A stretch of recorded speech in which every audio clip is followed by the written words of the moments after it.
한 성경 공부 모임이 있었습니다. 4명의 형제들이 함께 공부하게 되었는데 아침에 야고보서를 공부하고 있었어요. 그런데 야고보서 내용 중에 너의 죄를 서로 고하라, 그런 내용이 나오게 되니 한 형제가 제안을 하기를, 성경이 이렇게 말씀을 하고 있으니까 적용을 해야 되는데 우리도 이제 감추어진 죄, 숨겨진 죄가 있다면 시간 고백하고 서로를 위해 기도해 주는 게 어때? 그러니 친구들이 같이 동의를 했습니다. 그러니 그 말을 한 첫 친구가 말을 하기를, 나는 사실 교회는 다니고 있는데 담배를 끊지 못했어. 지금도 담배를 피우고 있어. 기도해 줘. 그랬어요. 두 번째 형제가 또 뭐라고 말을 했는가 하면, 사실 나는 여자 관계가 복잡해. 그 얘기를 들은 셋째 형제가 주저하더니 또 뭐라고 했는가 하면, 나는 좀 도벽이 있어. 그래서 사실 전에 교회에 와서도 남의 물건에 손을 댄 적이 있었어. 다들 놀랬어요. 그러면서 고개를 끄덕이면서, 그래, 우리는 다 죄인이야. 정말 겸손해야 돼. 그러고 있는데 마지막 넷째 형제가 말을 안 하는 거예요. 왜 말을 안 하는가? 너도 얘기를 해야지. 그렇게 얘기를 했어요. 근데 주저하고 말을 하지 않아요. 그러니 무슨 큰 죄를 범했나? 뭐 이런 생각을 가졌는데, 그래도 계속 요청하니 저가 주저하다가 말을 하게 됐는데 뭐라고 그랬는가 하면, 나도 사실 아주 잘못된 것이 있어. 그건 뭐냐 하면, 남의 흠이나 결점이나 죄를 보면 또는 들으면 그걸 마음에 잘 담아둬야 되는데 담아두지를 못하고 남들에게 떠들어대는 게 나의 참 잘못된 모습이야. 이렇게 말을 하니 그 세 형제의 얼굴이 갑자기 사색이 변했습니다. 이거 어떻게 하냐? 다 얘기했는데 이제 다른 사람들에게 다 말하고 다니면 어떻게 되는 거지? 하고 아주 난감한 그런 표정을 지었다고 그랬습니다.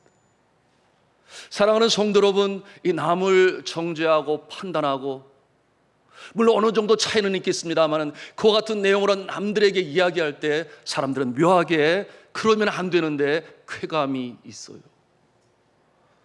이렇게 하면 안 되는 줄 알면서도 그래서 또 남을 비판하고 평가하고 험담을 하고, 이와 같은 모습이 있으면 아니 되는데 이와 같은 모습을 가지고 있는 것이 죄성으로 말미암아 여전히 기생충과 같이 기생하며 떠나지 않는 그 죄성이 때때로 이와 같은 모습으로 등장하게 하니 참 이 부분이 쉽지 않습니다.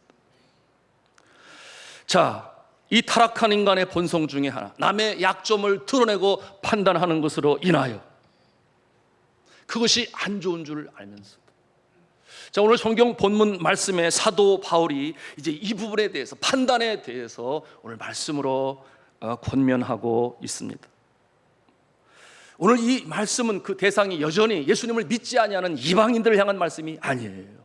이 말씀은 이제 자신의 동족이요, 그리고 예수를 이미 믿고 있는 자들을 향하여, 또한 하나님을 경외하는 자들을 향하여 오늘 이 말씀을 주고 계신 것입니다. 우리는 지난주 예배 시간을 통해서 로마서 1장 끝부분에 하나님을 저들의 마음에 두기 싫어하며 그러므로 나타나는 여러 가지 죄악적인 요소들을 쭉 열거했던 것을 기억합니다. 동성애가 그 중에 하나의 죄악의 모습이라 말씀을 드렸습니다. 그런가 하면 같은 맥락에서 여러 죄악들, 불의, 추악, 탐욕, 악의, 사기, 살인, 분쟁, 수군하는 것, 비방하는 것들, 그 외에 여러 죄목이 많이 나타나는데요, 바울이 이와 같은 죄를 조목조목 지적할 때에 유대인들은 그런 마음을 가졌을 것이 분명합니다. 그래, 맞다, 이방인들이 그렇게 살아. 왜냐하면 율법이 없으니까 저들이 그렇게 살지라고 생각할 것이 틀림없어요. 그런데 사도 바울의 가르침은 이제 유대인을 향합니다. 너희들이 그 율법으로 말미암아 오히려 잣대로 삼아 다른 사람들을 비방하고 정죄하지 않느냐, 너희들은 그와 같은 죄가 없느냐, 이렇게 지적할 때 저들이 깜짝 놀랐을 것입니다. 자, 이와 같은 유대인을 향한 그 말씀을 우리가 다시 한번 읽기를 원하는데요, 3절에서 5절 말씀 우리 같이 한 음성으로 읽도록 하겠습니다. 시작. 이런 일을 행하는 자를 판단하고도 같은 일을 행하는 사람아, 내가 하나님의 심판을 피할 줄로 생각하느냐? 혹 내가 하나님의 인자하심이 너를 인도하여 회개하게 하심을 알지 못하여 그의 인자하심과 용납하심과 길이 참으심이 풍성함을 멸시하느냐? 다만 네 고집과 회개하지 아니한 마음을 따라 진노의 날, 곧 하나님의 의로우신 심판이 나타나는 그날에 이 말 진노를 내게 쌓는도다. 무슨 말씀이에요? 자, 이와 같은 모습, 율법의 잣대를 가지고 그리고 남을 비판하고 판단하고 정작 자신들이 주님 앞에 돌아오지 않아요. 그럼에도 불구하고 하나님께서는 인내하고 참으시며 기다리십니다. 회개하고 돌아오라. 그러나 그러지 아니할 때 너의 죄가 나중에 심판의 자리에 심판받을 그 모습으로 쌓여가는 것 아니냐, 그렇게 오늘 말씀을 주고 계십니다. 자, 이와 같은 말씀은 비단 유대인뿐이겠습니까? 이방인뿐이겠습니까? 오늘 이 시대를 살아가고 있는 모든 사람들에게 주시는 생명의 말씀인 것입니다. 자, 성도 여러분, 유대인들은 자부심이 대단했어요. 자기들은 하나님의 택한 백성이다.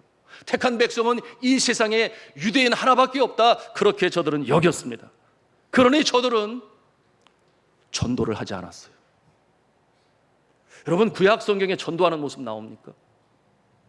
저들은 자신들이 가지고 있는 그 특권을 누리려고만 했습니다. 하나님의 선택받은 백성은 우리밖에 없다. 그러니 이방인들은 마땅히 지옥의 불에 떨어져도 상관하지 않을 존재로 그렇게 여겼다. 여러분, 구약 성경에서 선교를 찾을 수 있습니까? 이것은 오늘날 선교학계에 굉장히 이슈가 되고 있는 부분인데요. 여러분, 구약 성경의 선교는 저 외국에 나가서 이방인들에게 복음으로 전하여 하나님 앞에 돌아오게 하라 하는 이와 같은 부분은 거의 찾기는 어려워요. 그들이 회개하고 시온산 예루살렘 성으로 돌아오는 그와 같은 모습의 선교의 모습은 보이죠. 그런데 요나서를 보면 우리가 하나님의 선교가 그곳에 있음을 발견하게 됩니다. 여러분이 요나서의 선교가 있지 않겠습니까? 그런데 그 모습이 그렇게 적극적입니까? 요나서의 주인공은 아니겠죠. 선지자 아mit대의 아들 요나. 하나님께서는 저 니누에, 아시리아의 수도가 되겠습니다. 그곳에 많은 사람들이 이제 죄악이 관영하여 심판의 날이 다가오고 저들은 멸망하게 될 것인데, 육축까지도 다 멸망하게 될 것인데, 그러니 너는 가서 회개를 선포하라. 하나님의 심판이 다가와라 라고 명령했을 때에 요나가 잘 들었지요? 안 들었어요. 바로 유대인의 전형적인 모습을 가지고 있습니다. 저가 오히려 반대 방향을 향하여 배를 타지 않았겠습니까? 하나님이 그 모습을 보시고 기뻐하시지 않으셨죠. 바다의 풍랑이 일기 시작합니다. 그러니 상공들이 놀랍니다. 이 죄가 누구의 죄이냐? 요나가 그래도 선지자적인 성품이 있나 봐요. 나다, 나를 바다에 던지라. 그러니 파도가 잠잠해졌으나 저의 생명은 보장할 수 없는데 하나님께서 이 회개의 말씀으로 선포하는 일이 얼마나 귀하니 고래가 그를 삼켰다 그랬는데 3일 동안 있었다 그랬는데, 물론 이 모습은 이제 3일 동안 장사 지낸 바 된 예수 그리스도의 예표의 모습으로 또 표현되기도 합니다. 여하튼 이제 고래에서 나오게 된 그는 비로소 니누에 가서 회개의 말씀을 선포하게 되니 저들이 회개하고 주님 앞에 돌아오게 되니 그 모습을 보면서도 해피하지 않았어요. 그러나 하나님은 유대인뿐만 아니라 저 이방인들도 사랑하시고 부르시고, 그리고 육축까지도 구하시는 선하신 하나님, 기다리시는 하나님, 은혜의 하나님, 용서의 하나님이심을 믿으시기를 바랍니다. 이 모습이 바로 탕자를 기다리시는 아버지의 모습 아니겠습니까? 아버님이 돌아가시기도 전에 자신의 재산을 달라고 먼 곳에 가서 허랑방탕할 때 그들은 하나님의 집 밖에 있는 모습이에요. 집 안에 있는 자는 누굽니까? 장남 아니었겠습니까? 장남이 누구겠습니까? 예수님께서 바라보실 때는 바로 유대인이었던 거예요. 아버지는 기다리는데 정작 장남은 동생을 찾으러 길을 떠나지 않아요. 지가 알아서 오겠지. 오히려 오지 않기를 바랬는지도 모르겠어요. 그러나 아버지는 기다리시죠. 언제 나올까? 저제 나올까? 유대인들이 이처럼 자신이 가지고 있는 율법으로 말미암아 자존감도 있었고 자부심도 있었고 자신들을 최고라고 그렇게 여겼습니다. 자기들만이 구원받은 백성으로 그렇게 여겼습니다. 그렇게 저들이 자부심을 가지고 큰 소리 있었던 이유는 저들이 율법을 가지고 있었기 때문에 그래요. 율법은 남들이 가지지 못했어요. 모세의 토라라고 말을 하게 되는데요, 토라, 율법, 하나님께서 주신 율법. 그 율법이 누구에게 주어졌느냐? 역사학자들은 아직도 논쟁이에요. 하무라비 법전이 먼저냐, 모세 토라가 먼저냐. 그런데 분명한 것은 하무라비 법전은 사람의 사색과 경험과 사회의 현상을 보면서 만들었을지 몰라도 이 토라라고 하는 것은 하나님께서 시내산에 직접 주신 것이니 유대인들이 거기에 자부심을 합니다. 사람이 쓴 게 아니다, 하나님이 주신 것이다. 그러니 율법은 얼마나 대단하냐. 근데 그것이 우리에게 주어졌다.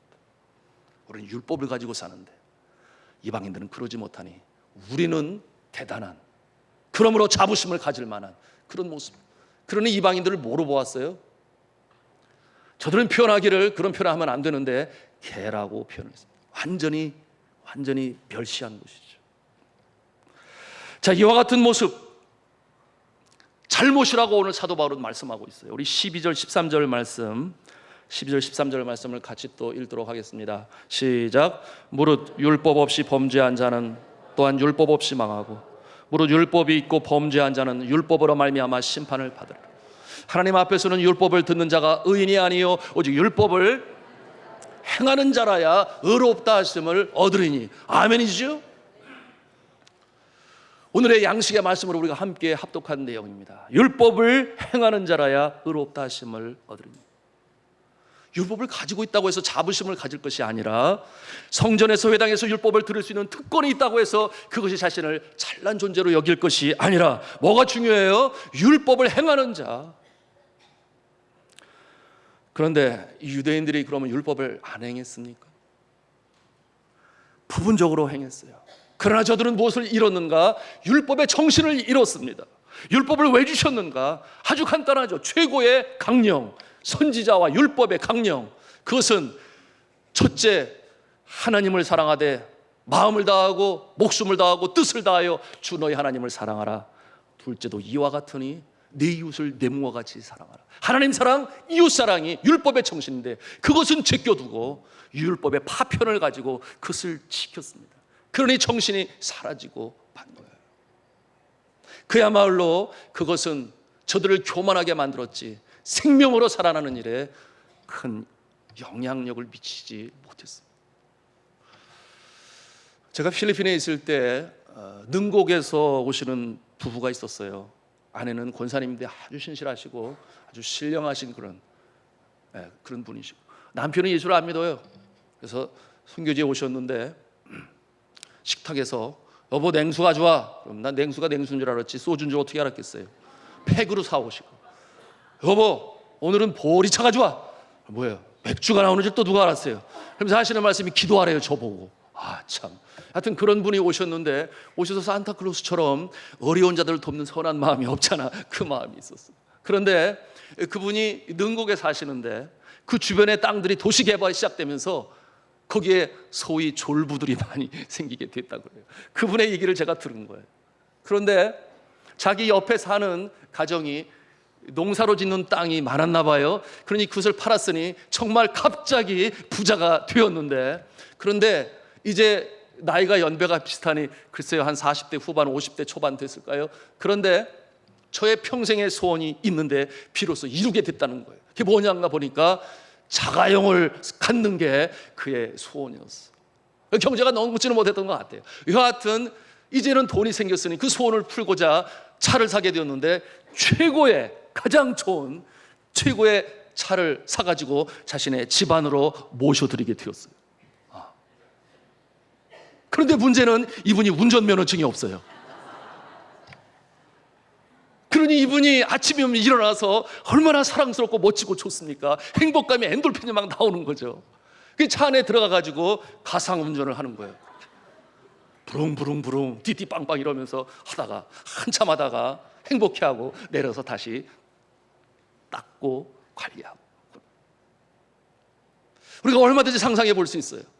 그런데 그것뿐만이 아니라 저가 이제 여러분 지금은 다방이 없는데 그때만 해도 다방이 있으니까 다방에 가서 레지 아가씨 많이 들어봤죠? 옛날 말 같은데 레지 아가씨들에게 야, 이 주변에 나처럼 좋은 차 있는 사람 나와보라 그래.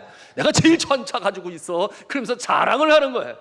그러니 그 다방에 계신 레지 아가씨들이 아무래도 혹하지 않겠습니까? 아무도 그런 우쭐한 마음을 즐기고자 했던 것이죠.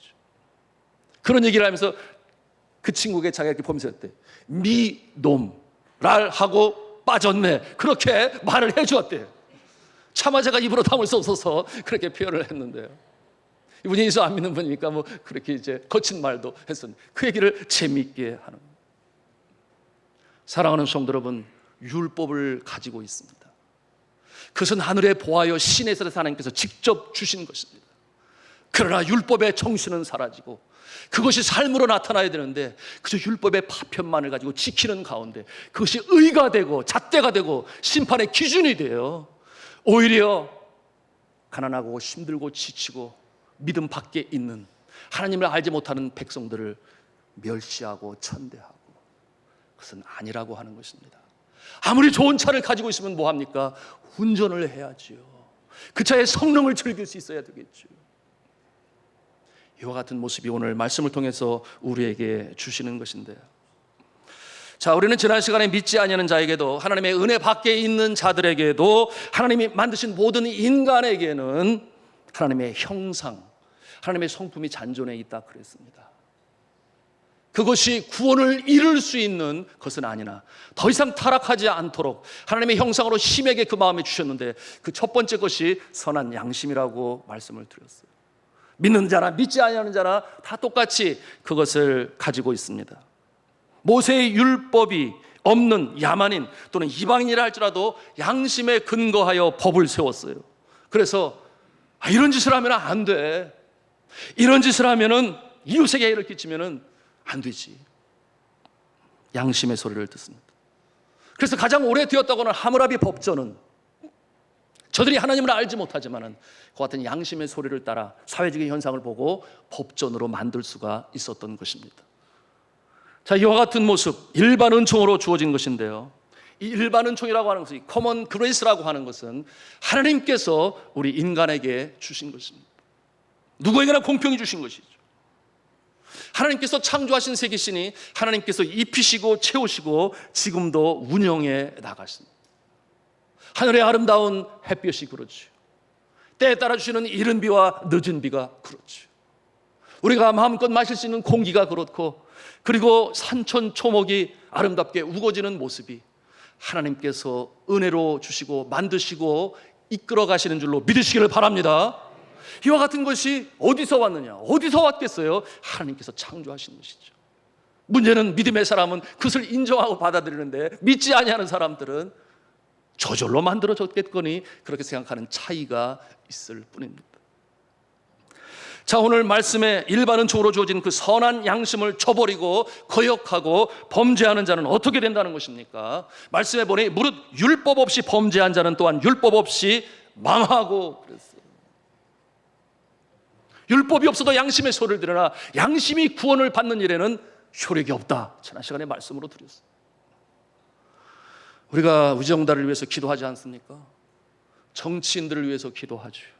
그런데 믿는 정치인들을 위해서만 기도합니까? 그렇지 않아요. 대통령을 위해서도 기도하고 믿지 아니하는 위정자들을 위해서 기도합니다. 기도하는 내용이 무엇입니까? 물론 국민의 안정과 국가의 안정과 이 경제 회복을 위해서 저들이 똑바로 정치 잘하라고 기도하는데 그 기도의 내용의 준행은 뭡니까? 하나님이 저들에게도 주신 양심이라는 것이 있으니 선한 양심의 소리를 듣게 하여 주옵소서. 하늘을 두려워할 줄 알게 하여 주옵소서. 국민을 존중하게 하여 주옵소서. 그런 기도 드리는 것 아니겠습니까? 물론 저들이 예수 믿고 돌아오면 얼마나 감사하겠습니까? 이와 같은 내용으로 우리가 기도를 합니다. 과거 중국에서 시작된 이 도교와 유교, 우리나라의 정신적인 기조, 바탕을 마련하는 굉장히 중요한 사상이기도 하고 또 한편 종교이기도 하죠. 자, 이와 같은 모습은 모세의 율법을 알지 못했습니다. 어렴풋이 하늘에 신적인 존재가 있음을 저들은 감지할 수 있었습니다. 그 신적인 존재를 저들은 심지어 이름까지 지었으니 그 이름을 샹디라고 중국 발음으로 말을 하는데 상제라고 불렀어요. 더 높이 말로 옥황상제다, 그렇게 그 이름을 지었습니다. 자, 높은 곳에 계신 왕이시라는 거죠. 우리 하나님과 너무나 비슷하죠. 그러므로 하늘 공경 사상이 만들어졌습니다. 그런가 하면은 도덕천, 이 윤리가 하늘로부터 하늘을 공경하라, 이와 같은 경천의 애인의 사상과 같은 좋은 내용들이 우리의 민족의 심성 가운데 자리 잡고 있습니다. 그러니 어떤 사람들이 몹쓸 짓을 하면 뭐라고 쏘아붙였는가 하면, 예의 천벌을 받을 놈아 하늘이 가만히 있겠느냐, 천하의 몹쓸 인간 같으니라니. 제가 이쪽 보고 말해서 이쪽 보고 여러분에게 그렇게 표현하지 않았어요. 그리고 그처럼 죄를 범하는데도 어떤 일이 나지 않으면 아이고 하늘도 무심하시지, 그와 같은 표현을 하는 것은 여전히 저들의 심성 가운데, 선한 양심 가운데 하늘을 두려는 하늘 공경 사상이 있었다. 여러분, 그래서 도덕경이 지어지고 노자가 만들지 않았습니까? 그런가 하면 사서 성경과 여러 책들이 공자에서 만들어지지만 그 지혜를 누가 주신 것입니까? 하나님께서 일반 은총으로 주신 양심의 법을 따라 그와 같은 법제를 만들 수가 있었으니, 하나님이 인간의 생사화복의 주관자가 되시고 인류 역사의 주관자가 되시는 줄로 믿으시기를 바랍니다. 자, 이 모습은 하나님께서 사람들의 마음에 심은 것이죠. 더 이상 양심에서 떨어져 죄악으로 떨어지지 않도록 막으시고 제어하시고, 왜? 포기하지 하신 하나님께서 다시금 회복시키시기 위해서 그와 같은 모습으로 만들어 놓으신 것입니다. 자, 14절 15절 말씀이 이제 그 모습을 보여주고 있는데요, 우리 14절 15절 말씀 같이 읽겠습니다. 시작. 율법 없는 이방인이 본성으로 율법의 일을 행할 때에는 이 사람은 율법이 없어도 자기가 자기에게 율법이 되나니, 이런 이들은 양심이 증거가 되어 그 생각들이 서로 혹은 고발하며 혹은 변명하여 그 마음에 새긴 율법의 행위를 나타내느니라. 아주 명료하죠. 그런데 사도 바울은 이제 유대인들, 율법이 있음에도 불구하고 지키기는 지켜야 엉뚱하게 율법의 정신을 지키지 않아요. 그것을 지적하고 있는 것입니다. 유대인들의 율법의 조항이 얼마나 많은지, 바리새인들은요 613개의 조항으로 꼭 지켜야 할 것들을, 그래서 안식일을 기억하여 성일로 지키라. 그럼 안식일을 잘 지켜야 되는데 어떻게 하면 더 구별하여 지킬 수 있을까 해가지고 만들어 놓은 것이 39가지나 돼요. 주일날 안식일에 지켜야 될 39. 그러니까 이른바 하위법을 이제 막 만들어가지고 지키게 했던 것인데요, 그 내용들이 이러합니다. 안 되는, 안식일에서는 안 되는 것: 씨 뿌리기, 밭 갈기, 추수하기, 채질하기. 농사하지 마라, 그거예요, 안식일에. 그런가 하면 부엌에서 하는 일 금지돼요. 반죽하기, 굽기, 이런 일을 하면 안 돼요. 그러니까 안식일 되기 전에 어떻게 해요? 미리 밥을 해놔야 되는 거죠. 그 다음에 가사일인데요, 시계하기, 염색하기, 바느질하기, 또 사냥에 관한 일들, 짐승 덧놓기, 짐승 죽이기, 짐승 가죽 벗기기, 이런 것도 하면 안 되고, 그 다음에 재단하여 자르기, 글자를 쓰는데 2자 이상 쓰면 안 돼요. 그것도 노동으로 들어가기 때문에. 그림 그리기도 안 돼요. 나무를 조각하는 일도 안 돼요. 옷감에 수놓기, 심지어는 창 유리에 손가락으로 자기 이름 쓰는 것도 금지되어 있습니다. 글자 지우기, 불 끄기, 불 지피기, 불을 끄고 또 키는 것도 금지사항입니다. 그러니 이 안식일에 전기 스위치를 켜고 이 끄는 행위가 이제 또 범죄하는 거예요. 그렇기 때문에 자동차에 시동을 거는 것도 금지되어 있어요. 여러분, 자동차 시동 거는 거, 그거 이그니션이라고 말을 하죠. 점화가 돼서 휘발유가 타기 때문에 시동이 일러지는 거 아시지 않겠습니까? 그러니 시동을 잃을 수가 없으니 안식일에는 걸어 다녀야 돼요. 차를 타면 안 돼요. 자, 안식일에는 그래서 도보를 하고 이용하고 걸어 다니는데, 여러분 성지순례 가보시면 압니다만, 지난번에도 가보신 분 알거예요. 호텔에 갔는데 엘리베이터가 2개가 있어요. 아니면 3개가 있는데 2개는 일반용, 보통 이래. 그리고 하나는 안식일 전용이에요. 손 하나 까딱 안 해도 저절로 자기가 층마다 쓰면서 움직여요. 왜? 누르는 순간 전기를 쓰는 거기 때문에 안식일을 범한다고. 너무나 철저하지 않습니까? 이것이 율법의 정신입니까? 주님이 그것을 보실 때 너무나 답답한 거예요. 그런가 하면은 이와 같은 모습, 그것을 강조하고, 자, 바울이 이처럼 강한 어조로 자신의 백성의 잘못을 지적하는 것, 율법 본래의 정신, 하나님 사랑, 이웃 사랑이 보이지가 않는다 그 말이에요. 그러므로 그 율법의 잘못 무엇인가? 첫째, 우리 한번 같이 한 음성으로 하겠습니다. 율법이 의가 되었고 그로 인해 교만해졌기 때문입니다. 율법, 그것이 의가 되었고 그로 인해 교만해졌기 때문. 우리는 이방인들하고는 달라. 택함 받은 백성이야. 저들이 가지고 있지 않은 율법이 우리에게 있어. 누구보다 거룩하게 살지 않아? 이런 생각들이죠. 그러므로 판단하고 비판하고, 거기까지는 괜찮아요. 그런데 이스라엘 사람들은 이방인들을 사랑으로 대하지 아니하고 끌어안지 못하고 그저 정죄할 뿐이었습니다. 자비로운 아버지의 마음을 잃어버린 것이죠. 제가 성지순례 할 때였는데요, 아마도 첫 번째로 기억을 합니다. 제가 묵고 있는 호텔이 예루살렘 호텔이었어요. 팔레스타인 사람들이 운영하는 호텔이 아니니까 안식일이 되었는데 호텔에서 지내게 되니 궁금해졌어요. 신학을 공부했으니 안식일에 예루살렘 호텔, 유대인들이 운영하는 호텔은 누가 밥을 할 거며 누가 서빙을 할 건가. 아침에 일어나서 아침밥으로 내려가면서 이런 생각을 했어요. 아마 셀프 서비스 하겠지. 그래서 내려갔는데 보니까 사람들이 서빙을 잘 하는 거예요. 그래서 야, 좋다. 그러고서는 이제 서빙을 받으면서 물었어요. 궁금하니까. 안식일 안 지켜요? 그랬더니 그들이 말하기, 우리는 유대인이 아니요. 그래요? 어느 나라 사람이요? 우리는 요르단 사람이요. 아, 그렇군요. 그런데 요르단 사람이 이걸 하는데 여기서 버는 돈은 누가 가져가요? 그거야 여기 주인이 가져가죠. 유대인이 가져가요? 그렇죠. 그럼 여러분은 열심히 안식일에 하고 돈을 저기서 가져간다? 결국 이렇게까지 마음이 되니까 제 마음에 어떤 생각이 들었냐면, 이야, 이들이 이렇구나. 자기들밖에 모르는구나. 자기만이 선택받은 민족이라 그 모습으로 이렇게 하니 결국 이방인들은 뭐예요? 아무것도 아니죠. 종과도 같은 존재죠. 그저 자신들의 삶을 위해 쓰임받을 존재에 불과합니다. 우리가 조심해야 합니다. 우리가 나의 의 때문에 남을 비판할 수 있어요. 나의 의, 나는 이와 같은 존재인데 남들은 그렇게 여기지 않는다면 바로 똑같은 우를 범하는 것입니다. 때때로 잘못을 지적할 때 우리 자신을 돌이켜볼 수 있어야 되는데, 나는 새벽 기도를 해. 나는 때때로 금식 기도도 하지. 주일 성서는 칼같이 지켜. 이와 같은 모습들이 우리의 의가 되어 믿음에 연약하고 지치고 힘든 자들 바라볼 때 그것이 나의 의로 내세우지 마시고 저들을 안으시고 품으시고 안타까이 여겨 기도하시는 저와 여러분이 될 수 있기를 주님의 이름으로 부탁합니다. 정말 믿음이 연약한 자들을 사랑하는 마음으로, 안타까운 마음으로 받아주어야 되는데 그러지 못한 모습들이 오늘날에도 있단 말입니다. 예수님께서 그와 같은 모습을 보셨을 때 분노하셨습니다. 성전에 들어가지 않았겠어요? 성전은 기도하는 집이라 만인이 일컫는 기도하는 집인데 정작 들어가 보니 장사가 진행되고 있었습니다.